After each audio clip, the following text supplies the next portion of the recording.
Hello and welcome back to another update as we cover the latest developments throughout the front line in the Russia-Ukraine war.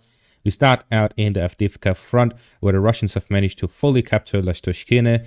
There's an advancement to the northeast of it, and the Russians have also fully captured Sjeverne. The Russians moved through Sjeverne, where they have now released this video and geolocated footage showing not just their positions within Sjeverne, but also them celebrating with the Russian flag inside the center of it, as we see in this video here. So with this footage, we can confirm that the Russians have gotten full control over Sjeverne after the Ukrainians were pushed out of the village. The Ukrainians decided to withdraw after heavy fighting in the village and heavy bombardment by Russian Air Force and artillery. The withdrawal took place to avoid too many casualties and to leave their brigade combat ready. It was the 3rd Azov Brigade which was defending the village, and with this the Russians are moving further westwards from Avdiivka, and with the control of Sjeverne they can start operating in the direction of Robotyne, where there are already reports of the Russians attacking in the westward direction, both to the northwest and southwest of the village. At the same time, there's reports that the Ukrainians withdrew from Sjeverne, leaving the village completely in Russian hands, and as such, the Russians will now move on to the next 2 villages west of Avdiivka, which is Orelivka and Tonenke. With this, we see that the Russians are not slowing down at all, and throughout today, they have managed to not just get a foothold within Sjeverne and advance within Sjeverne, but also capture the villages of Sjeverne and Sjeverne completely. The Russian strategy here isn't to cut off the supplies of these brigades or to make any big maneuvers, but instead simply to prevent the Ukrainians from establishing their positions in these villages, attacking so fast that in the time that the Ukrainians arrive in the villages, they're already under fire, which makes it very difficult for them to prepare any defenses or to settle down in these villages, which makes it difficult for them to then protect them. And therefore, we see the Russians now reaching the villages of Relivka and Tonenke, as they continue their offensive operations throughout this section of the front line. The Russians have been pushing ever since the capture of Avdiivka, and with that they now have control over these 3 villages to the west of the city, and they are moving on to the next targets. Moving south in the direction of Robotyne, there are further Russian advances within the village, as well as the eastern parts. There has been some clarification with the front line, and the Ukrainians are withdrawing from the southeastern parts of Robotyne due to the heavy fighting taking place within the village itself and the recent Russian advances, which look to get closer and closer to the northern parts of the village, where the Ukrainians have a final line of defense, a trench that goes through the northern parts. And with this, the Russians are reaching the final parts of Robotyne, now having control over the majority of it. This advancement was confirmed with this geolocated footage and the related video, which I'm showing here. In this footage here, we see 2 armored vehicles of the Russian armed forces rushing and shooting at Ukrainian positions within the village of Robotyne. After which, when they arrive at the center of the village, the Russian soldiers within them disembark and move into some of the ruins that are still standing within the village. What this video really shows is that the Russians are no longer casualty averse.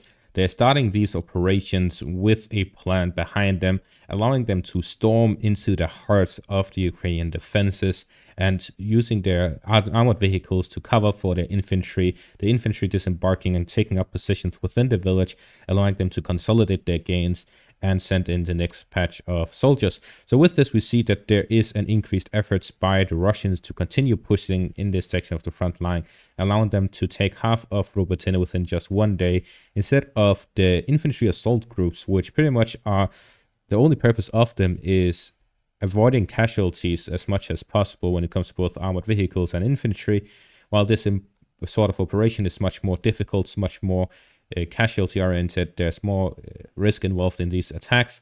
But as we see here, the Ukrainians are suffering from a lack of ammunition. They're suffering from a lack of anti-tank weaponry. And as such, these armored vehicles are allowed to go into the center of the village, and the soldiers are allowed to disembark and enter the ruins. They look for a suitable area to disembark the squad to allow them to start operations within the village. And with this, we see that the Russians are able to gain advantages within the village and start advancing in the section of the front line. We see numerous soldiers entering, and they end up entering without getting shot at before we see artillery shells hitting nearby. And with this, we see that the Russians are getting better positions within the village. They are doing more risky operations, and they are advancing in the Robotyne section.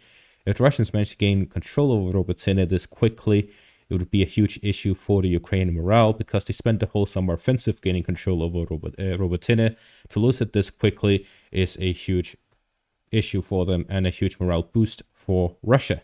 Moving on to the next section of the front line, we move on to the direction of Bakhmut, where there is some geolocated footage that confirms some of these old advancements here in the central parts to the south of Avdiivka and so on, where we see Russian positions here in the area and associated geolocated footage confirming their presence there due to Ukrainian shelling on these positions as they try to hit some of the supply lines and the forward positions of the Russians in the Bakhmut front.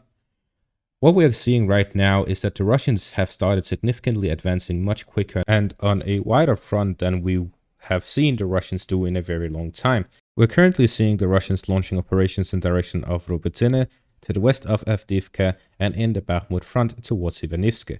We will likely see a restart of Russian operations here in the north and further operations here in the south in the areas where the Ukrainians launched a summer offensive. The main reason for this is the Battle of Avdiivka. The Battle of Avdiivka was, in the Russian eyes, a major success. And that is a fact, not just their opinion, because what we saw in the Battle of Avdiivka is that the Russians captured it much quicker than they anticipated, and at the same time the city fell in a matter of weeks after fighting there for 2 whole years just to get a foothold within the city. The way this happened was a major military feat by the Russians, considering that they have just spent 2 years being too scared to launch any sort of operations after the initial 2 months of fighting. The Russians have been on the back foot ever since the initial setbacks in the first months of the war and have only launched smaller scale operations. Now the Russians are getting a taste of victory. They are getting a taste of success. This doesn't satisfy their hunger. They've just spent 2 years being on the back foot, so now they're getting greedy for more success. As such, the Russians are likely to launch further offensive operations all throughout the front line. According to Russian sources, larger scale offensive operations than we've seen so far are being prepared both in the north, which would be in the Luhansk-Kreminna front, and in the south, which is the Zaporizhzhia front, at the same time as the fighting continues in the Bakhmut and Avdiivka direction. This means that the Russians will not continue as is, but will actually escalate the fighting taking place all throughout the front line.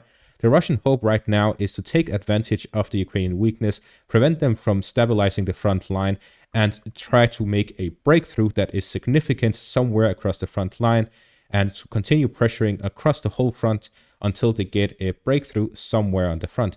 As such, the Russians will increase the amount of offensive operations to launch all throughout the front line until they get a breakthrough somewhere. What this signifies is a new stage in the Russo-Ukrainian war. This stage is one at which the Russians will launch the largest offensive operations that they have done since the start of the war, as they'll try to break the Ukrainian lines, they'll try to break the Ukrainian spirit. The situation for the Ukrainians right now is that they are in a very dire situation all across the front line, lacking in shells, lacking in manpower. Their goal right now is simply just to survive, because the pressure that the Russians are putting on the Ukrainian army is ginormous.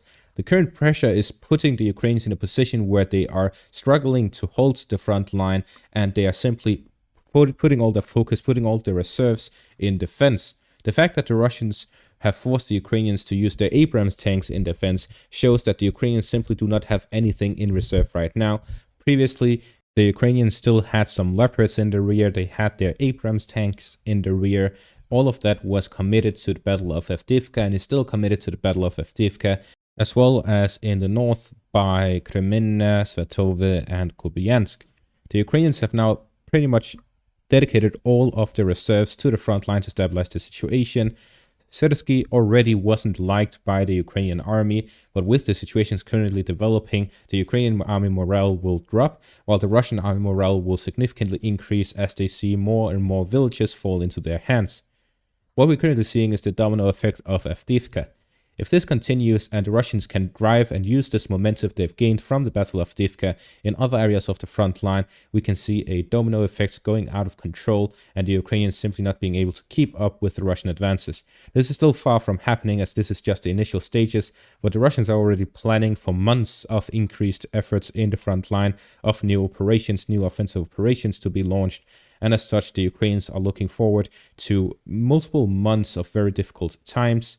While I said prior to the Ukrainian summer offensive that the Ukrainians would unlikely succeed due to the lack of everything that they needed to conduct a successful operation, the situation is now reversed. With the Russians being prepared for such an offensive operation, they have the necessary equipment that they need. The Ukrainians have not finished their fortifications. They're not even halfway through. And as such, the Russians have a significant advantage compared to the Ukrainians did in the summer offensive. And as such, it is much more likely to succeed. However, the Ukrainian spirit has shown so far that they're able to withstand very difficult times. So we do not know what will happen in these coming months. What we do know is that the fighting will be very severe and very tough for both sides, as there's going to be many months now with heavy casualties and increased offensive operations on the Russian side towards the Ukrainians. Now that is going to be all for this update. Thank you all for watching and have a great day.